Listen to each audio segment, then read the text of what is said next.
tell us a little bit about yourself. What would you like our viewers to know about you? So my name is Sofie Cox. I'm from Belgium. I'm a wheelchair tennis player and a wheelchair dancer. Those are my main things I do right now. I'm also an occupational therapist. I graduated 2 years ago, and after that, my full focus was on sports. That's pretty amazing. Would you mind describing your condition and telling us the story of how you were diagnosed? Yeah, sure. So I'm diagnosed with spina bifida. My parents didn't know until I was born, actually, that I had those issues. It was yeah, you could see it like on the echoes, but the doctor didn't see it, so it was a complete surprise to my parents. um, and then right after I was born, I had surgeries to like close my back, because spina bifida is like a disease for the back, and my nerves there were like all yeah, broken, let's say. So they had to close my back, and also they put a shunt in my head to get all the fluid out of my head. So, how would you say your family was affected by these conditions? Yeah, because my parents didn't know that I had a disability. It was a complete surprise to them. Of course, they had to get in terms with what I had, but they picked it up right away, and they gave me all the love and support that I needed to be the person that I am today. That's pretty amazing. I think that you guys have persevered through this well. Hmm. So obviously, your condition has prevented you from living life as most people would. So, in particular, are there any things that most people take granted? Yeah, I think the possibility of living a completely independent life.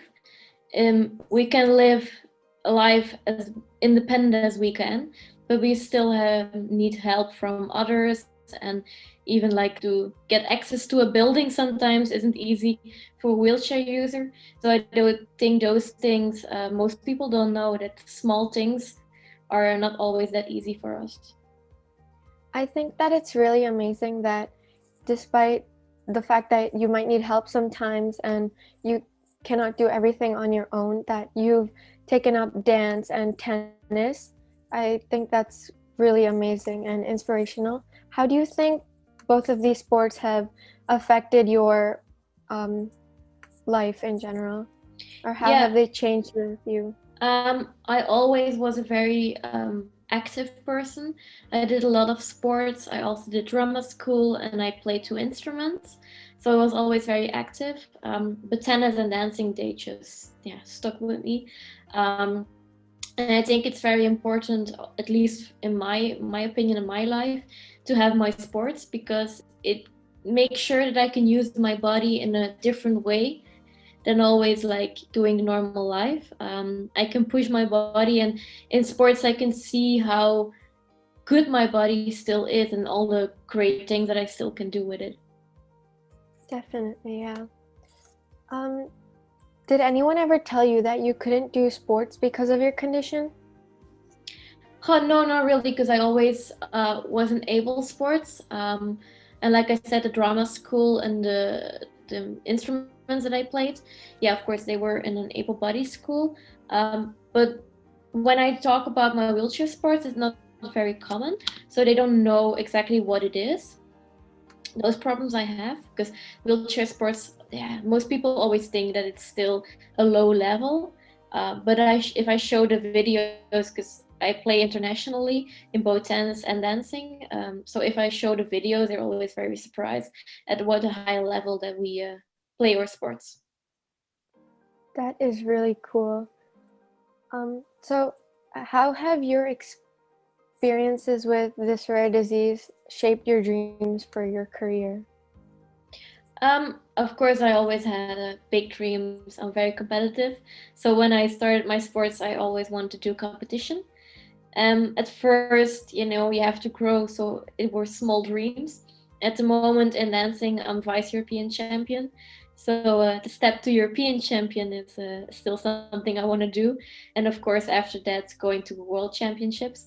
I go to World Champion, being a world champion, and then in tennis, the big goal there is to be at the Paralympics.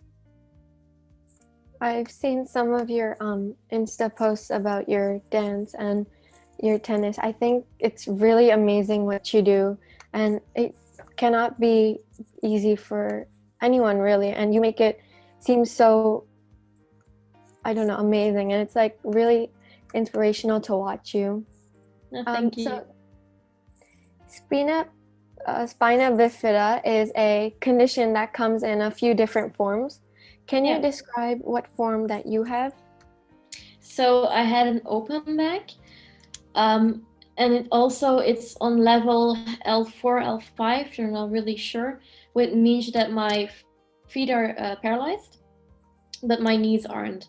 So I can still walk if I have like special shoes, and I use my wheelchair for like the distance outside of the house, but inside I can walk without any help except for the shoes. All right. So, and based on your experiences, what advice would you have for other people trying to advocate for rare diseases and bring about change in the community? Yeah, I think most people should recognize that there are still people with a disability, and not only as an occupational therapist, I saw that there are a lot of what's the word? Like they make things accessible, but not really inclusive. Like I'm very for inclusiveness, and let's say if they have a building with stairs and an elevator, the elevator should be right next to the stairs, so I can go with all the people, take the elevator, and access on the same place in the building as the people that go into it with the stair. Otherwise, if I go in a big group, and let's say I'm with 20 people, I can take one or maybe two people with me to the elevator, but all the rest has to go with the stairs. And it's not really inclusive to once again go to another place to take the elevator. So I think we should all be more visible that there is an inclusiveness and that everybody can do the exact same things. I agree with you. So, have you had any experiences or with difficulties in healthcare? Um, in Belgium, healthcare itself is really good, like doctors and stuff. The exception is like what I said, the buildings. They're still not all accessible. If they're working in the city, they don't really think about a wheelchair user who has to still walk in the city. So those things are still very common, as well as taking a bus or a train. It's not really all accessible, or you have to get help from the people in the train station. But then once again, it's not really independent. Right. Yeah, I think there's a lot of difficulties that come with inclusiveness, and Yeah, it's the next step. I think we all have more awareness of accessibility. The next step will be more awareness to inclusiveness. Would this inclusiveness be would it aid in your journey, like with anything really? Like, would it make things easier for? Yeah, I think so. It will make things easier, not maybe easier as well, but also very more independent.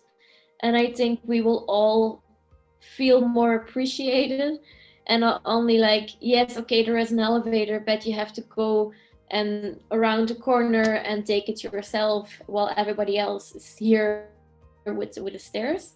I think it will make us feel more appreciated and accepted in a society. Right, that's very important. So what would you say is the most important lesson that you've learned from living with spina bifida, and what advice would you give to patients as well as advocates and caretakers? For me, I've always been a fighter. I've always been given the chance by my parents to live my life to the fullest. And for me, that was always very important. The things that I wanted to do, I found a way to do them. And I want to do sports, and I want to go and travel the world. And right now, I'm doing that through my sports. So for me, it's the most important thing to find your passion, and don't let your disability stop you from making a life that you are proud of. That's really just great. I think that you've been doing so much, and it's really inspirational, and I admire you for everything you've been doing and how you've been overcoming your